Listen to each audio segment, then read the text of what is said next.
Hello student, welcome to McMeta Education channel where you can change the way of your learning and understanding. तो बच्चों आज इस video में हम cover करेंगे work done by variable force. देखो पिछली वीडियो में हमने कवर किया था work done by constant force, जहां पे आप सीधा फॉर्मूला लगाते थे वर्क डन को कैलकुलेट करने के लिए, that is F vector dot S vector. पर अगर आपकी फोर्स वेरिएबल हुई, वेरिएबल का मतलब जो चेंज हो रही है, और यहां पे आपकी जो फोर्स होगी वो पोजीशन के साथ चेंज होगी, मतलब force is the function of position. Force position पे डिपेंड करेगी, जैसे जैसे बॉडी की पोजीशन चेंज होगी उस पे लगने वाली फोर्स भी चेंज हो जाएगी। तो उस केस में वर्क डन कैसे निकलेगा बच्चों? उस केस में वर्क डन के लिए आपको इंटीग्रेशन की हेल्प लेनी पड़ेगी। तो ये याद रखना, whenever your force is variable it depends on position. तो उस केस में वर्क डन निकालने का formula is F vector dot D R vector, और इंटीग्रेशन कर दोगे आप इनिशियल पोजीशन से फाइनल पोजीशन पे। देखो जैसे फॉर एग्जांपल अगर सपोज करो आपकी जो फोर्स है वो फंक्शन है सिर्फ एक कोऑर्डिनेट की, किसी की भी, चाहे एक्स की, चाहे वाई की, चाहे जेड की। पहले सिंगल हम बात करते हैं, तो हम मान के चलते हैं कि जो आपकी फोर्स है, force is the function of x. For example let it be 4 plus x. तो अब ये फोर्स जो है एक्स पे डिपेंड कर रही है, जैसे जैसे एक्स चेंज होगा वैसे वैसे क्या होगा, फोर्स भी चेंज होगी। तो इस केस में अगर आपसे कोई बोले वर्क डन निकालो तो कैसे निकलेगा? आप बोलोगे इंटीग्रेशन एफ, क्योंकि सिर्फ एक्स पे डिपेंड कर रही है तो यहां पे डी आर की जगह क्या आ जाएगा, dx आ जाएगा। और यहां लिमिट्स आएंगी, आपको बोला जाएगा कि कहां से कहां तक वर्क डन निकालना है। जैसे बोल दिया कि x इज इक्वल टू 0 से लेके x इज इक्वल टू 5 तक वर्क डन निकालो, तो इनिशियल पोजीशन 0 आ गई और फाइनल पोजीशन 5 आ गई। तो जब तो बच्चे सिंगल, आपकी फोर्स सिंगल वेरिएबल पे डिपेंड कर रही है, तो उस केस में तो आप सिंपल ऐसे कर दोगे, यहाँ पे x पे डिपेंड कर रही थी तो एफ डी एक्स लिख दिया। अगर यहाँ y होता, फोर्स जो है y का फंक्शन होता, तो आप एफ डी वाई लिख देते, और अगर फोर्स आपका z का फंक्शन होता तो यहाँ पे आप एफ डी जेड लिख देते। बट इन केस आपकी फोर्स x y और z तीनों पे डिपेंड कर रही है, मतलब x y z के चेंज होने से आपकी फोर्स चेंज हो रही है। तो उस केस में देखो फॉर एग्जांपल हम लेके चलते हैं यहाँ पे x i cap plus 2y j cap plus 3z k cap. अब देखो यहाँ पे आपकी जो फोर्स है बच्चों, x पे भी डिपेंड कर रही है, y पे भी कर रही है, z पे भी कर रही है। तो इस केस में फोर्स तीनों ही कोऑर्डिनेट्स पे डिपेंड कर रही है बच्चों। तो इन केस में आपका ये जो वर्क का फॉर्मूला है बच्चों, उसको कैसे लिखोगे? अब आप work done is integral F vector dot D R vector क्या होता है, पोजीशन वेक्टर, तो इसको आप कैसे लिखोगे? डी एक्स आई वेक्टर प्लस डी वाई जे वेक्टर प्लस डी जेड के वेक्टर, ऐसे लिखोगे ना बच्चों। डी आर में सारे ही आ जाएंगे, एक्स वाई और जेड। यहाँ पे डी एक्स आई कैप प्लस डी वाई जे कैप प्लस डी जेड के कैप, और फोर्स के भी तीनों कोऑर्डिनेट्स आ जाएंगे। देखो एक्स में ये आ जाएगा एफ एक्स, ये वाई कोऑर्डिनेट आ जाएगा फोर्स में, और ये जेड कोऑर्डिनेट। मतलब आपकी फोर्स जो है उसको आप ऐसे लिख दोगे एफ एक्स आई कैप एफ वाई जे कैप एफ जेड के कैप, ऐसे लिख दोगे ना बच्चों। कंपेयर करोगे तो एफ एक्स कितना आ गया बच्चों आपका x, एफ वाई कितना आ गया बच्चों 2y, एफ जेड कितना आ गया बच्चों 3z।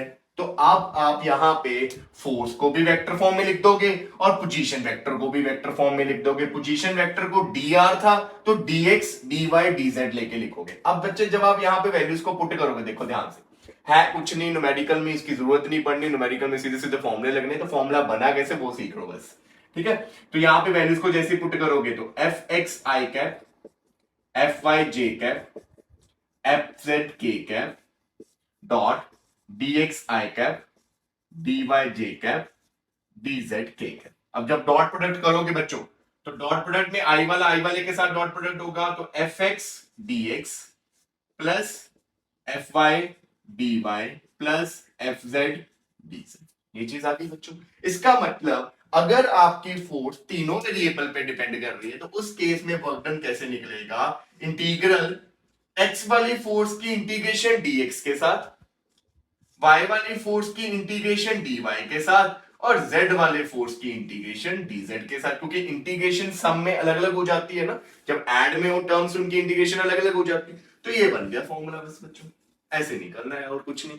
सिंगल वेरिएबल है तो हम सिर्फ उसी को उठा लेते थे, जैसे x में था तो हमने सिर्फ इसको उठाया और हमारा वर्क डन आ गया। और अगर आपके दो वेरिएबल पे फोर्स डिपेंड कर रही है, तीन वेरिएबल पे फोर्स डिपेंड कर रही है, उस केस में आप क्या करोगे? एफ एक्स डी एक्स की integration, F Y D Y की integration, F Z D Z की इंटीग्रेशन, तीनों को क्या कर दोगे? ऐड, एफ एक्स क्या होएगा, वेक्टर फॉर्म में फोर्स दी होगी, आई कैप के साथ वाला जो कंपोनेंट होगा वो एफ एक्स होगा, जे कैप के साथ वाला जो कंपोनेंट होगा वो एफ वाई होगा, और के कैप के साथ वाला जो कंपोनेंट होगा वो जेड कंपोनेंट होगा। इज इट क्लियर बच्चों? तो हमने ये दोनों फॉर्मुलेस यूज कर रहे हैं और इससे हम करेंगे न्यूमेरिकल बच्चों, ठीक है। तो स्टार्ट करते हैं न्यूमेरिकल प्रॉब्लम, उससे आपको ये कंसेप्ट और क्लियर हो जाएगा। So बच्चे now look at this first numerical. A particle move along x-axis from x is equal to 0 to x is equal to 5 metre. एक पार्टिकल x 0 से चला और कहां तक चला, 5 मीटर तक चला, ठीक है।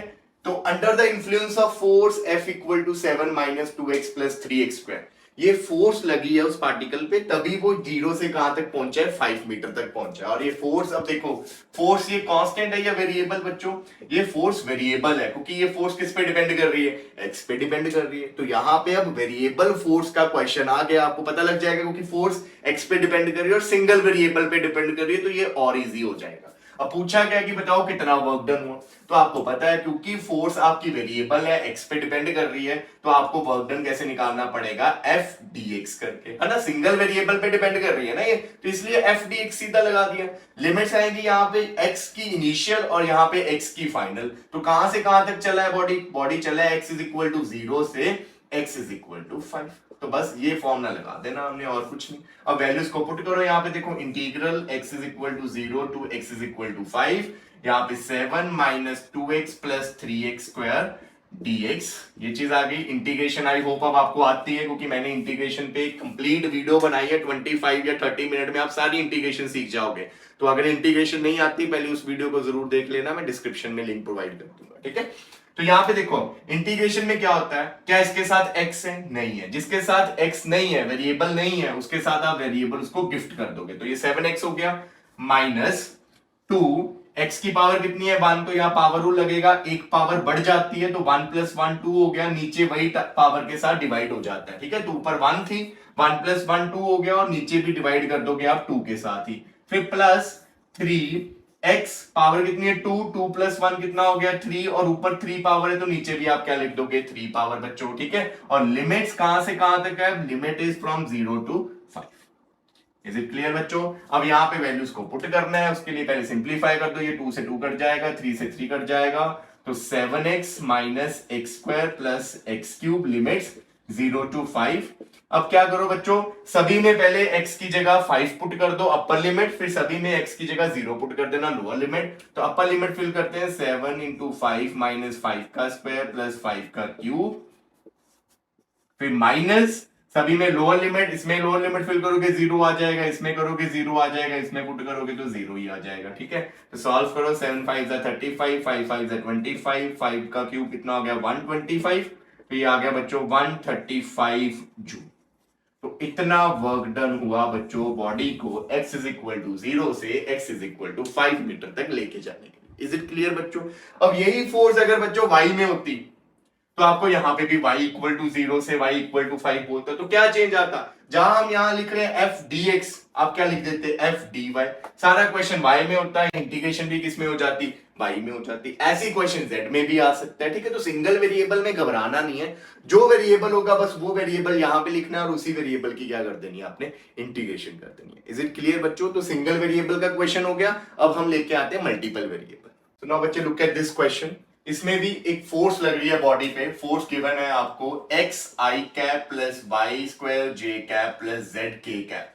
तो अब देखो पहले तो ये कौन सी फोर्स है बच्चों, वेरिएबल फोर्स है, क्यों, क्योंकि ये फोर्स x y और z तीनों पे डिपेंड कर रही है, तो ये वेरिएबल फोर्स है। अगर यहाँ पे नंबर्स होते 1 2 3 x y z की जगह सिर्फ नंबर होते तो वो कांस्टेंट फोर्स होती, और उसका न्यूमेरिकल हमने पिछली वीडियो में किया था। सेम न्यूमेरिकल ऐसे ही था वहां पे भी बच्चों, बस वहां पे फोर्स कांस्टेंट थी, उसको करने का ढंग अलग था, इसको करने का वे अलग है, तो दोनों अच्छे से कर लेना, ठीक है। अब यहाँ पे देखो ये फोर्स वेरिएबल है, अब ये वेरिएबल फोर्स है, ऊपर से मल्टीपल वेरिएबल है, तो यहाँ पे वर्क डन कैसे निकलेगा बच्चों, यहाँ पे वर्क डन निकलेगा F X D x, x वाली फोर्स का dx के साथ इंटीग्रेशन, फिर ऐसे fy dy, फिर ऐसे FZ DZ ऐसे निकलेगा ना बच्चों, क्योंकि तीनों वेरिएबल है। अगर दो होते तो दो लिख देते, जो नहीं है उसको मिटा देते, उसको नहीं लिखते हम, है ना।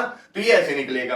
अब FX FY और FZ क्या होगा बच्चों, वो मैंने क्या बोला था बच्चों आपको, आई कैप के साथ का कोफिशिएंट जो होगा वो होगा आपका FX, क्योंकि आपने इसको कंपेयर कैसे करना होता है, फोर्स को ऐसे लिखा जाता है ना, FX I cap, FY J cap, FZ K cap. ये पैरों में डाले मैंने इसके, ठीक है, ये ऐसे बड़ा बड़ा मत लिख देना, ये छोटा छोटा इसके पैरों में, इसे सिर्फ इंडिकेट कर रहे हैं कि ये फोर्स X कंपोनेंट वाली है, ये फोर्स Y कंपोनेंट वाली है और ये फोर्स Z कंपोनेंट वाली है, ठीक है। तो अब कंपेयर करो, यहां पे जब आप कंपेयर करोगे तो FX कितना आ गया बच्चों, FX आ गया X, FY कितना आ गया बच्चों, FY आ गया Y स्क्वायर, और FZ कितना आ गया बच्चों, FZ आ गया आपका Z। साइन भी साथ में कंसीडर करना, अगर बीच में प्लस या माइनस है तो वो माइनस साइन आपने लेना है यहाँ पे। Is it clear?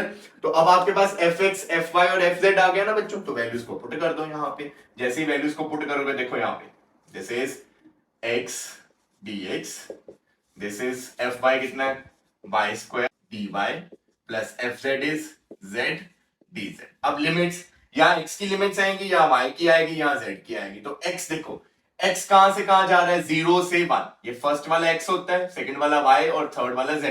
तो x जा रहा है 0 से 1, तो 0 से 1, y भी 0 से 1, तो 0 से 1, z भी 0 से 1, तो 0 से 1। तो यहां से आप लिमिट्स ले लोगे, ठीक है। अब इंटीग्रेशन करके आंसर निकाल दो बस, ठीक है। तो इंटीग्रेशन x की पावर 1 है तो क्या आएगा, पावर डबल 1 + 1 हो गई 2, और नीचे भी 2 के साथ डिवाइड, लिमिट 0 से 1। इज इट क्लियर बच्चों? यहां पे देखो, अब ये y स्क्वायर था तो y क्यूब बाय 3 हो जाएगा, पावर एक बढ़ती है 2 + 1, वही पावर नीचे डिवाइड, लिमिट 0 से 1 प्लस z स्क्वायर बाय 2, क्योंकि z की पावर 1 थी तो 1 + 1 2 हो गया, तो स्क्वायर बाय 2, 0 से 1। अब लिमिट पुट करनी है इसमें, तो लिमिट्स देखो, अब पहले x की जगह 1 आएगा तो बन गया ये 1/2, 1 स्क्वायर इज 1, 1/2 माइनस 0 पुट करोगे तो 0 स्क्वायर इज 0 और 0 बाय समथिंग इज ऑलवेज 0, तो ये 0 आ गया।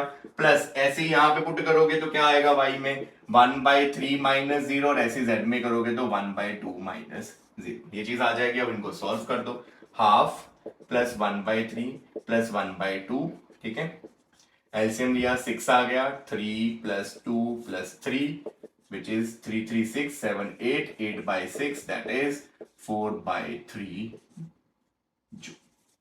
इज इट क्लियर बच्चों? तो ये था मल्टीपल वेरिएबल का क्वेश्चन बच्चों, ठीक है। जहां पे ऐसे आ गया ना I J and K, तो वहां पे ये चेक कर लेना क्या वो वेरिएबल है, बिल्कुल वेरिएबल है। यहाँ पे फोर्स आपकी वेरिएबल है, एक्स वाई जेड में डिपेंड कर रही है ना, तो इस केस में आप वर्क डन कैसे निकाल लोगे, using this. Is it clear बच्चों? तो अब बढ़ते हैं नेक्स्ट क्वेश्चन की तरफ। Now look at this question बच्चों, सेम क्वेश्चन है, थोड़ा सा चेंज कर दिया है फोर्स को। अब जो आपकी फोर्स है that is 2i cap plus y j cap plus z k cap. तो बताओ, इज इट वेरिएबल और constant force? Yes it is variable, तो ये आ गया वेरिएबल फोर्स। अब देखो, ये किन किन वेरिएबल पे डिपेंड कर रही है, y पे डिपेंड कर रही है और z पे डिपेंड कर रही है। x में ये कांस्टेंट है। अब x में कांस्टेंट है तो क्या x के लिए वर्क डन अलग निकाले और yz के लिए वर्क डन अलग निकाले?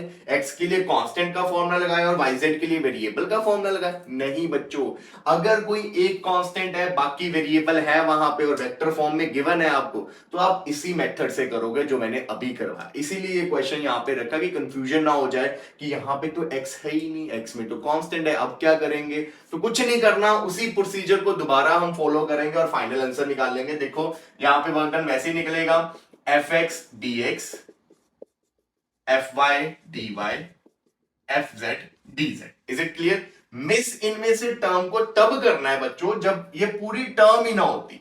मान लो ऐसे होता क्वेश्चन, अब इसमें सिर्फ i और j है, इसमें k नहीं है, मतलब z वाला कंपोनेंट नहीं है, फिर हम ये नहीं लिखते। समझ लगी ये बात? क्योंकि fz कहां से आता है, fz आता है k के कोफिशिएंट से। अब k ही नहीं है तो fz कहां से आएगा? समझ लगी बात? पर अगर i j और k तीनों ही गिवन है बच्चों, फिर तो आपको तीनों ही यहां पे लेने पड़ेंगे। इज इट क्लियर बच्चों? अब यहां पे fx क्या होएगा, कंपेयर करोगे, i का कोफिशिएंट इज fx तो 2 आ गया, और j का कोफिशिएंट इज y और k का कोफिशिएंट इज z। ये चीज आ गई आपके पास, फोर्सेस के तीनों कंपोनेंट आ गए बच्चों। अब पुट कर दो वैल्यूज को यहां पे, 2 dx, y dy, z dz, limits 0 से 1 जा रहा है x, 0 से 1 जा रहा है y, 0 से 1 जा रहा है z। हर बार सेम नहीं होगा, इन क्वेश्चन में सेम है तो 0 1 0 1 0 1 है। अब तो इजी है बच्चों, अब तो इंटीग्रेशन करनी है। आपको पता है 2 बाहर आ जाएगा, इंटीग्रेशन में बचेगा dx, और dx की इंटीग्रेशन क्या आ जाएगी, x लिमिट 0 से 1 प्लस y की पावर 1 है तो इंटीग्रेशन में y स्क्वायर बाय 2 लिमिट 0 से 1 प्लस z की पावर 1 है तो z स्क्वायर बाय 2 लिमिट 0 से 1। ठीक है, अब यहाँ पे लिमिट्स को पुट करो, 2x की जगह 1 माइनस 0 प्लस y स्क्वायर में 1 बाय 2 माइनस 0, यहाँ पे z स्क्वायर में 1 का स्क्वायर इज 1 बाय 2 माइनस 0। जब आप इसको सॉल्व करोगे वर्क डन आ जाएगा 2 plus half plus half, 2 plus half is 1, तो ये आ गया बच्चों 3 जूल। ठीक है, तो इसलिए इस क्वेश्चन को यहां पे रखा कि कंफ्यूजन ना हो जाए आपको कि x तो कांस्टेंट है, फिर अब क्या करेंगे। अगर आई जे के तीनों गिवन है और कोई एक भी वेरिएबल पड़ा है वहां पे, ऐसे ही करना है उसको। इज इट क्लियर बच्चों? अब बढ़ते हैं हम next question. Now look at this question बच्चों, ये बहुत इंपॉर्टेंट क्वेश्चन है specially competitive point of view के लिए। ठीक है, ये ज्यादातर कॉम्पिटिटिव में पूछा जाएगा। डिफरेंस क्या है यहाँ पे देखो, सबसे पहले पार्टिकल मूव कर रहा है 0 0 से ए कैन बी एनी नंबर, तो ए लिखा है, पहले नंबर्स में किया था 1 2 1 3, अब यहाँ पे ए दिया तो इसको नंबर की तरह ट्रीट करना है। ठीक है, under the influence of force this, आपको फोर्स गिवन है, force is Y I cap plus X J cap, work done निकालना है बच्चों। तो अब ये फोर्स कैसी है, वेरिएबल फोर्स है बच्चों, है ना, वेरिएबल ही है, तो वर्क डन कैसे निकलेगा इसका, F X D X F Y D Y. क्या एफ जेड जी जेड आएगा बच्चों, यहां पे नहीं आएगा। क्यों नहीं आएगा, क्योंकि यहां पे के कैप नहीं है, के कैप नहीं है तो जेड कंपोनेंट फोर्स का कहां से आएगा, आएगा ही नहीं, इसलिए यही दो लिखेंगे अब यहाँ पे। अब डिफरेंस क्या है इस क्वेश्चन में बच्चों, देखो यहां पे अगर आप कंपेयर करो तो एफ एक्स क्या आएगा, आई का कॉफिशिएंट एफ एक्स होता है तो एफ एक्स आया वाई, और एफ वाई क्या आएगा, जे का कॉफिशिएंट एफ वाई होता है, वो आ गया एक्स। तो बच्चों अभी तक जितने भी आपने क्वेश्चन किए उसमें एफ ऑफ एक्स जो निकला था, फोर्स का एक्स कंपोनेंट में एक्स आ रहा था, फोर्स के वाई कंपोनेंट में वाई आ रहा था। यहां पे क्या हो रहा है, फोर्स के एक्स कंपोनेंट में वाई आ रहा है, फोर्स के वाई कंपोनेंट में एक्स आ रहा है, उल्टा हो गया। तो इसीलिए ये क्वेश्चन इंपॉर्टेंट बोल रहा है, क्योंकि इसको करने का एक ही वे है, रट लेना इस क्वेश्चन को अच्छे से, क्योंकि इकलौता यही क्वेश्चन है। ठीक है, तो करोगे कैसे, अब देखो यहां पे वैल्यूज को पुट करते हैं। एफ ऑफ एक्स कितना है, Y D X plus F of Y कितना है, एक्स डी वाई, ये चीज है बच्चों। अब y की इंटीग्रेशन x के साथ मैं कैसे कर सकता हूं, है ना, तो इसके लिए आप क्या करोगे बच्चों, इन दोनों की इंटीग्रेशन को कंबाइन कर दो।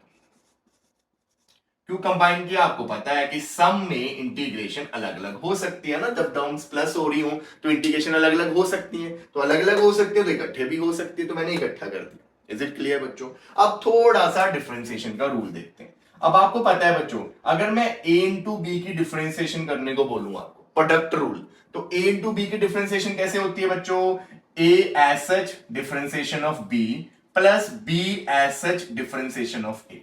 लिख सकते हो ना आप ऐसे, प्रोडक्ट रूल में ये सीखा है ना आपने कि ए बी की डिफरेंशिएशन में first function as such, second की डिफरेंशिएशन, फिर सेकंड को छोड़ दो और फर्स्ट की डिफरेंशिएशन। अब यहां पे देखो बच्चों, y एज सच x की differentiation, x as such y की डिफरेंशिएशन, तो यहां x और y प्रोडक्ट रूल को फॉलो नहीं कर रहे। एक बार y को ऐसे छोड़ा है x की डिफरेंशिएशन, और दूसरी बार x को ऐसे छोड़ा है y की डिफरेंशिएशन, तो ये प्रोडक्ट रूल है। तो आप इसको ऐसे लिख सकते हो, इंटीग्रेशन, ये ब्रैकेट के अंदर वाले को मैंने लिख दिया differentiation of x into Y, क्योंकि ये प्रोडक्ट रूल को फॉलो कर रहे हैं। उसके बाद बच्चों यहां पे देखो, आप इंटीग्रेशन के अंदर कौन है, अब x और y दोनों इकट्ठे पड़े हैं, तो लिमिट्स में भी दोनों को इकट्ठे लेंगे। अब मैं लिमिट्स अलग अलग नहीं दूंगा, क्योंकि मैंने इन दोनों को क्या कर दिया, इकट्ठे कर दिया, हम साथ साथ हैं कर दिया ना। तो यहाँ पे लिमिट 0,0 से कहां तक, a, क्योंकि अब ये दोनों साथ साथ जाएंगे। अब इंटीग्रेशन के अंदर डिफरेंशिएशन पड़ी, इंटीग्रेशन और डिफरेंशिएशन एक दूसरे के क्या होते हैं, दुश्मन होते हैं, है ना, तू मेरा दुश्मन, है ना। तो यहां पे क्या करेंगे, इंटीग्रेशन डिफरेंशिएशन को कैंसिल कर देंगे, ये दोनों एक दूसरे में लड़ेंगे मरेंगे और एक दूसरे को कैंसिल आउट कर देंगे। तो इंटीग्रेशन और डिफरेंशिएशन कैंसिल आउट हो गए, क्या बच गया, सिर्फ अंदर एक्स वाई बच गया। अब लिमिट्स तो फिल करनी है ना, तो लिमिट्स कहां से कहां तक, 0,0 से ए कॉमा ए तक। तो अब दोनों इकट्ठे हैं तो लिमिट्स भी दोनों में इकट्ठे फिल की जाएगी। कैसे फिल की जाएगी, देखो पहले दोनों में अपर लिमिट ए पुट करोगे, एक्स में भी ए और वाई में भी क्या आएगा, ए आएगा ना बच्चों। यहाँ पे एक्स की जगह ए, वाई की भी अपर लिमिट क्या है, ए, तो ए इंटू ए माइनस, अब दोनों में मिलके क्या जाएगी, लोअर लिमिट। तो एक्स की लोअर लिमिट क्या है, 0, और वाई की भी लोअर लिमिट क्या है, 0। तो ये क्या बन गया, A square minus 0 that is A square. तो ये आ गया इस केस का वर्क डन बच्चों। तो इकलौता क्वेश्चन है बच्चों ये ऐसा जिसमें आपको बस ये कंसेप्ट सीखना है कि इनको हमने क्या कर देना है, साथ साथ कर देना है। कैसे, प्रोडक्ट रूल की हेल्प से। उसके बाद तो क्या लिमिट्स है, लिमिट्स वो चेंज कर सकते हैं, 0 से 1 2 कर दिया, 1 3 कर दिया, कुछ भी कर सकते हैं। लिमिट फिल करनी तो आ गई ना, पहले दोनों में उनकी अपर लिमिट को फिल करो, फिर दोनों में उनकी लोअर लिमिट को फिल करो। इज इट क्लियर बच्चों। तो अब बढ़ते हैं बच्चों अब नेक्स्ट मेथड वेरिएबल फोर्स का, दैट इज ग्राफिकल मेथड। सो बच्चे now look at this method, graphical method. अब आपको फोर्स और डिस्प्लेसमेंट का ग्राफ गिवन होगा और उस ग्राफ की हेल्प से आपको पूछा जाएगा वर्क डन निकालो। तो आपने ये याद रखना है कि area under force displacement curve क्या देती है आपको, वर्क डन। फिर चाहे फोर्स वेरिएबल हो चाहे फोर्स कांस्टेंट हो, तो जब भी ग्राफिकल बेस्ड क्वेश्चन आया फटाफट एरिया निकाल दो और क्या निकल जाएगा, वर्क डन। ठीक है, तो यहाँ पे मैंने एक प्रॉब्लम रखी है। यहाँ पे ये फोर्स है जो पोजीशन के साथ चेंज हो रही है, ठीक है, कभी ज्यादा है कभी कम हो रही है, कभी नेगेटिव में जा रही है। तो ये फोर्स आपको गिवन है और आपसे ये पूछा गया कि वर्क डन निकालो x इज इक्वल टू 1 से x इज इक्वल टू 4। तो कैसे निकलेगा, एरिया अंडर द कर्व। तो देखो वर्क डन यहाँ पे 3 होंगे, कौन कौन से, एक ये वाले एरिया से निकलेगा, इसको मैंने W1 लिख दिया, एक ये वाले एरिया से निकलेगा, इसको मैंने W2 लिख दिया, और एक ये वाले एरिया से निकलेगा, इसको मैंने W3 लिख दिया। इज इट क्लियर बच्चों। अब आपने टोटल वर्क डन निकालना है। तो टोटल वर्क डन में बच्चों एक चीज का ध्यान रखना, अगर आपका कर्व ऊपर की तरफ है तो उसको प्लस में लेना, और अगर आपकी कर्व नीचे की तरफ है तो उसको माइनस में लेना है। इज इट क्लियर बच्चों।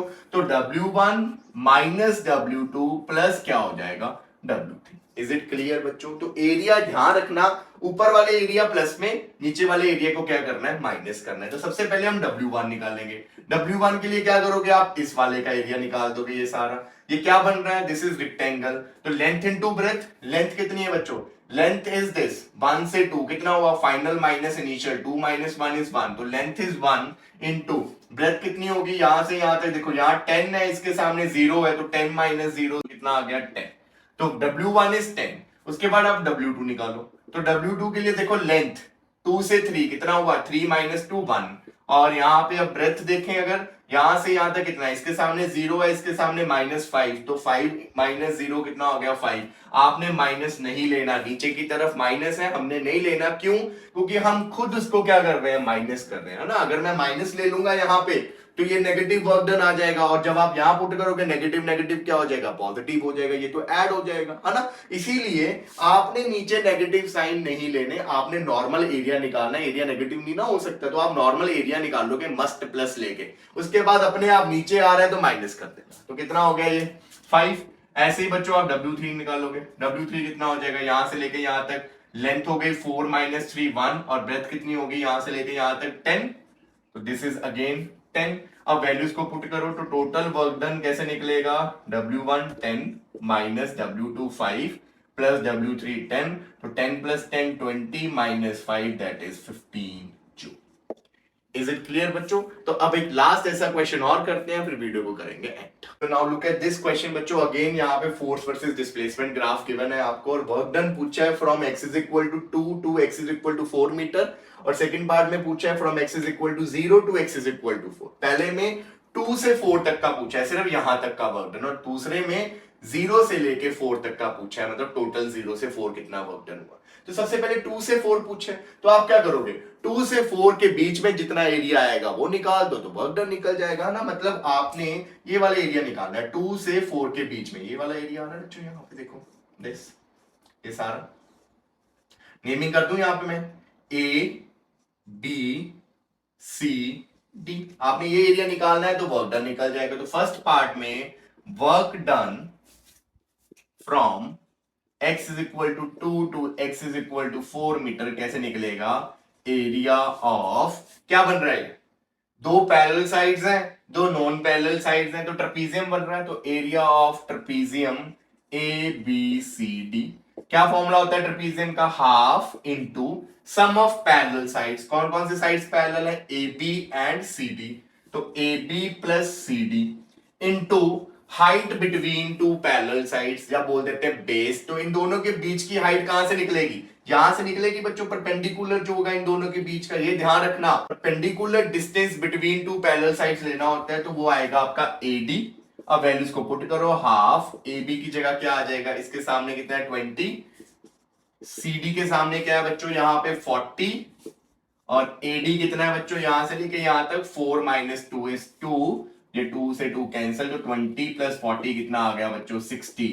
तो x इज इक्वल टू 2 से x is equal to 4 metre तक बॉडी को डिस्प्लेस करने के लिए कितना वर्क डन लगा बच्चों? 60 joule. Now second part is work done from x is equal to 0 to x is equal to 4। मतलब अब आपको ये सारा एरिया निकालना पड़ेगा यहां से लेके यहां तक। इसको O लिख दें तो OCD, ये सारा एरिया जब निकलेगा तब आपको मिलेगा total work done from 0 to 4 metre. तो यहाँ पे work done from x is equal to 0 to x is equal to 4 is area of, क्या बन रहा है? दिस इज ट्राइंगल, तो एरिया ऑफ ट्राइंगल OCD।